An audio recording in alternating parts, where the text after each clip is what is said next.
Hi, I'm Matt Murdishaw with InsiderBowling.com, and today I want to kind of explain to you how I do my bowling ball reviews. I'm going to have 4 scores total, and I'm going to try and break it down to you and explain to you how I come up with these scores. First score is going to be the versatility score, and basically that is going to be my opinion of how well this ball is going to match up with speed-dominant players, rev-dominant players, and players who match up. And I'm going to give my personal opinion on how well it's going to match up for all 3 of those players. And I'm going to put that into a number, and that's going to be the versatility score. The next score is going to be the performance score. The performance score is a little tricky. I'm going to throw 10 shots. When I start filming for the 10 shots that I throw, I am not going to cut out any shots. So it's going to be 10 consecutive shots that I throw. Whether I strike or not, that's going on the video. I'm also going to keep a record of how well I feel I made that shot, and I'm going to score the quality of the shot on a scale of 1 to 10. So if I feel like I threw it dead perfect, that's going to be a 10. If I feel like I threw it mediocre or average, that's going to be about a 7. Anything less than a 5 is a pretty bad shot, and if I throw it in the gutter, I'll probably score a 0. From there, I'm going to take the average quality of the shot, and I'm going to subtract that number from 10. So say, on average, I throw 7. Then the number I get from that would be a 3. I'm going to add the 3 to the total amount of strikes and then divide that by 2, and that's going to be your performance score. So if a ball were to get a performance score of 10, I would have to throw it horribly every single shot and strike every single shot. So you're not going to see a lot of 10s. The performance score is going to actually be a lower number. So if you see a ball and it gets a 7 for the performance, that's a pretty good score. On the other hand, if I throw 10 absolutely perfect shots and I don't strike, then that ball's going to get a really low score. So that's kind of how the performance score is going to be broken down. The next score is going to be the aesthetic score, and basically I'm going to base that off of how the ball looks, especially the color. If the color really stands out, if it's a unique color, then I'm going to give it a higher score. If it's a color that I feel has been done before, or it's not very exciting, or it doesn't really stand out, then it's going to get a lower score. And the aesthetic score is just going to be my opinion. It's going to be my personal opinion. So it has nothing to do with anything else than what I personally think about that ball. The overall score is going to be an average of the 3 scores that I previously gave it.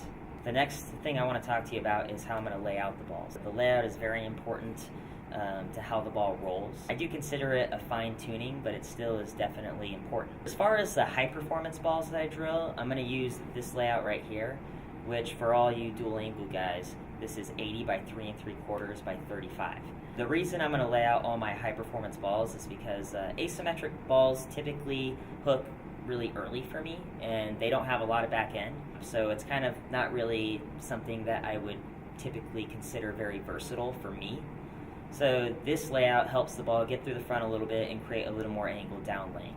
So for guys that are a little more rev dominant, if they're a little slower, or just typically have problems getting their ball through the front and they want to drill a high performance ball, this is probably a layout that you would like. That's the layout I'm going to use for the high performance balls. The next layout I'm going to use is going to be the layout I'm using on all of my mid-performance balls. The layout I'm using on this is 50 by 5 by 70.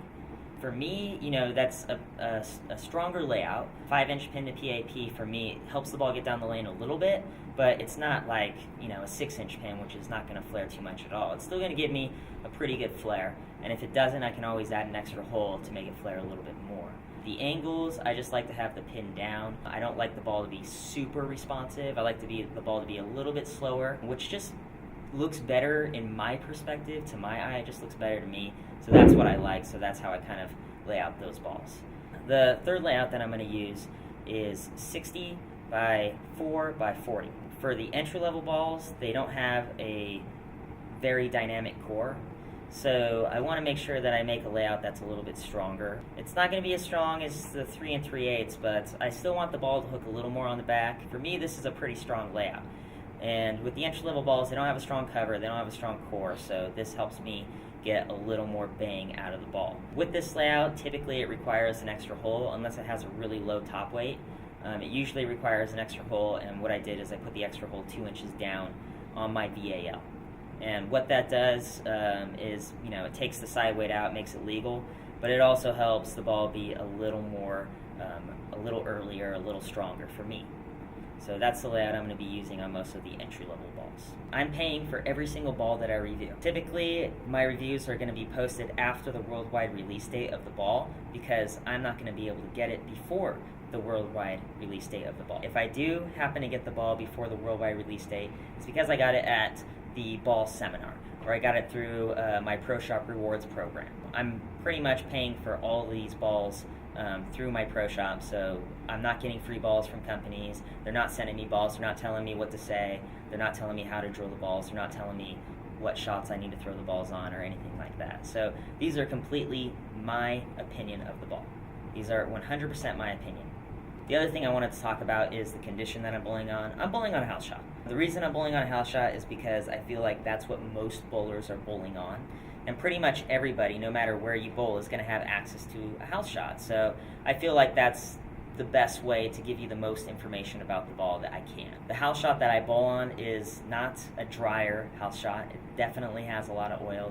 They add plenty of oil. The lane surface I'm bowling on is brand new lane surface in this house, so there's not a whole lot of friction. I'm throwing the balls for a half an hour to an hour before I start filming, just to make sure I'm lined up, just to make sure I know where to throw the ball to give me the best opportunity to strike. So I'm not just going up there cold and throwing balls. I'm plenty warmed up. I've thrown the balls for a half an hour to an hour before I film the video. The balls are going to roll more true after they've kind of been broken in a little bit. Brand new out of the box, sometimes the companies add a little too much polish in my opinion, and they just go way too long.